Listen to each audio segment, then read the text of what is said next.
قاعدة امبارح كده وفي لحظة احباط وتلقائية قلت لابني: انا مش عارفة اعمل ايه تاني، انا عملت كل حاجة ممكن تتعمل. والدي حبيبي كان معايا في الوقت ده الحمد لله، ولحقني بسرعة وذكرني انه انتي بتعملي اللي عليكي خلاص. دي حقيقة يا جماعة، واحنا دايما بنقع في النقطة دي، انه انا دايما مركز على النتيجة، مركز على رد فعل ابني، مركز على الحاجة اللي انا عاوزها اتعملت ولا لا. ولو ان سبحان الله احنا مطلوب مننا السعي.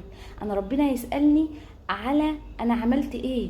انا بتعلم تربية وبتعلم طرق صحيحة وبعامل ابني بطريقة كويسة عشان ده فرض عليا، عشان ده واجب تجاه ابني وتجاه ولادي، مش عشان هم يتصرفوا بطريقة صح، لان كده كده هم اطفال هيعملوا حاجات غلط، وكده كده هم بشر هيعملوا برضو حاجات غلط، وكده كده انا مش مسؤولة عن اخطائهم، انا مسؤولة عن تربيتي وتوجيهي، وانا علمت ازاي واني ساعدت وعملت اللي اقدر عليه ولا لا.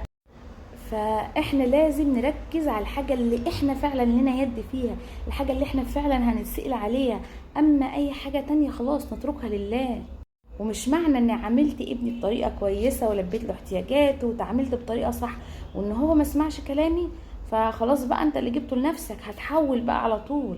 خلي بالك، زي ما ربنا هيسألك على السعي وعلى واجبك وعلى انك عملتي ايه تجاه ابنك، برضو لما تدمريه او تقعدي تضربي وتتعصبي في مقابل ان هو ما عملش اللي انت عاوزاه، دي كارثه وهتتسألي عليها برضو. ولله المثل الاعلى. تخيلي انت لو كل غلطه بتعمليها وكل ذنب بتعمليه ربنا بيعاقبك عليه وقتها، يا الله ده احنا كان زماننا. ف يعني ربنا بيقبل الغلط وبيقبل التوبه وبيقبل ان احنا بشر ولنا اخطائنا. فانت كمان تقبلي بشريه ابنك وتقبلي طفولته وتقبلي ان انت بتسعي وعليكي السعي فقط.